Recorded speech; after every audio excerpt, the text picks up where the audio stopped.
Over the past 3.5 years, we've heard a lot about migrants and illegal immigration and open borders and the influx of people and homelessness that are coming to states all across the country, but never before, like never, have we seen videos like the one I'm going to show you today coming out of Aurora, Colorado and places like New York City. And not only do I want to highlight what this issue really means for Americans, but also what you can do to protect yourself against it, what we can do collectively as a country, and also where all of this originated from in the first place. Of course, I want to hear your opinion. No matter if you agree or disagree, let me know what you think down below. If you like what I do, consider subscribing. Let's go and get into it.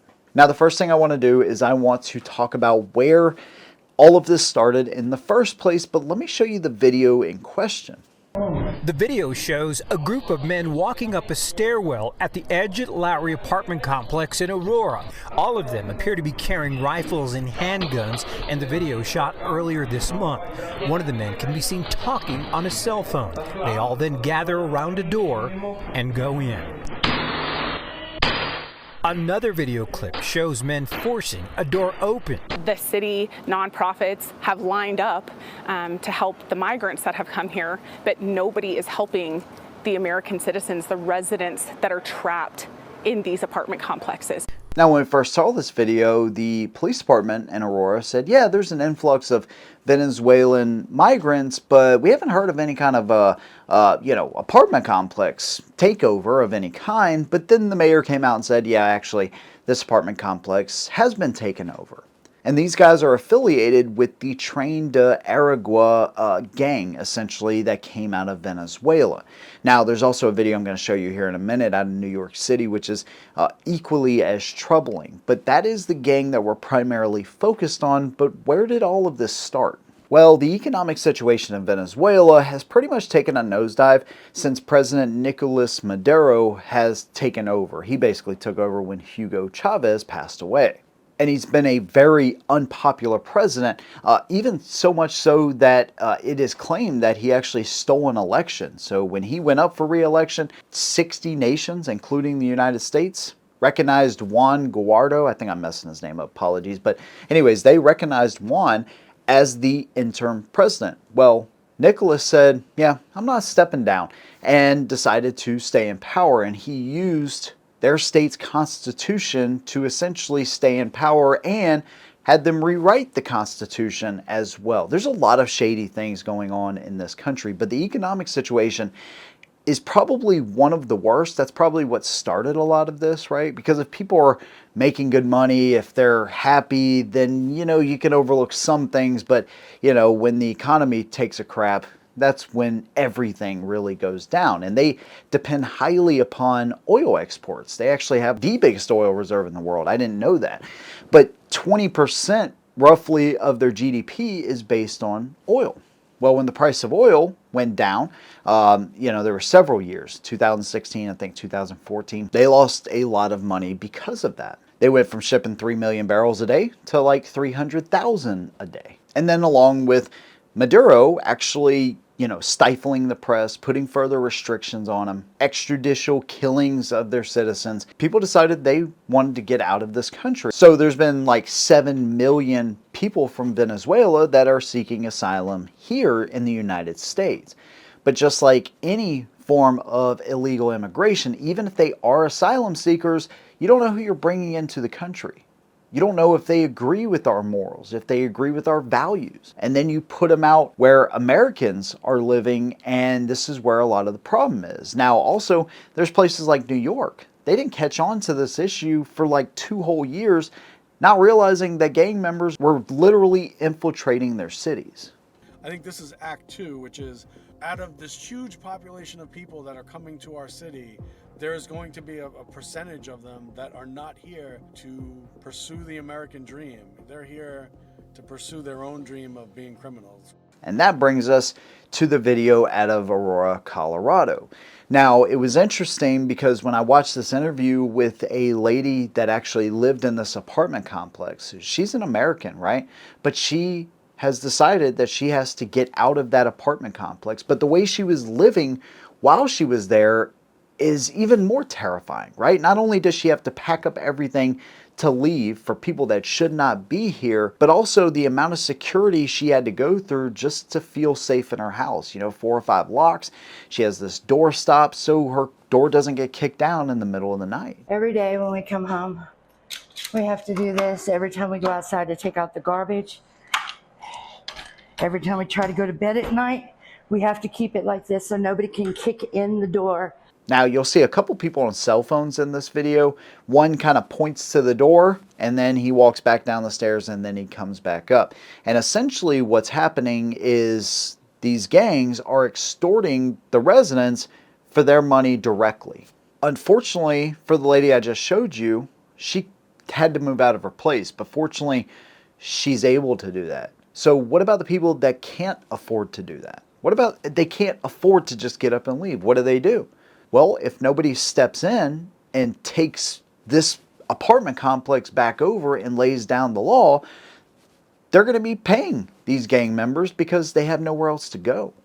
I saw this video where they trashed this parking lot, right? And they're walking through the parking lot, and you know, the people filming the video are like, oh man, these guys are going wild, and you hear gunshots going off in the air and all this kind of stuff. And I'm thinking to myself, you know, if I live there, right, that's a scary situation, right? Knowing that people are, you know, literally taking over your city. And this is not some faraway country, right? This is happening in our own backyard right now.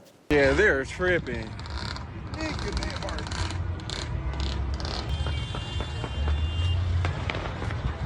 So that got me kind of going down the rabbit hole. And then I found this video out in New York City. Well, 2 of the people that you see in this video, I think there was 10 altogether that were a part of this, but 2 are a part of this Tren De Aragua gang. So you have them not only in Aurora, but you have them also in New York City.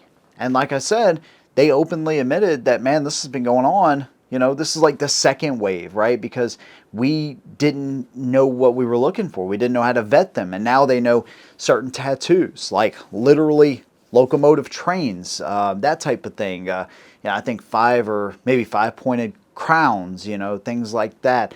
There's also, I don't know, AKs, tattoos that they have. They showed a variety of different tattoos that they would be looking for, but even the gang members kind of have smartened up to this as well, and so they will manipulate asylum seekers and use them to their benefit, so there's no real way to trace whether these people are part of a gang or not. Now, back in July, the White House labeled these guys as a transnational criminal organization.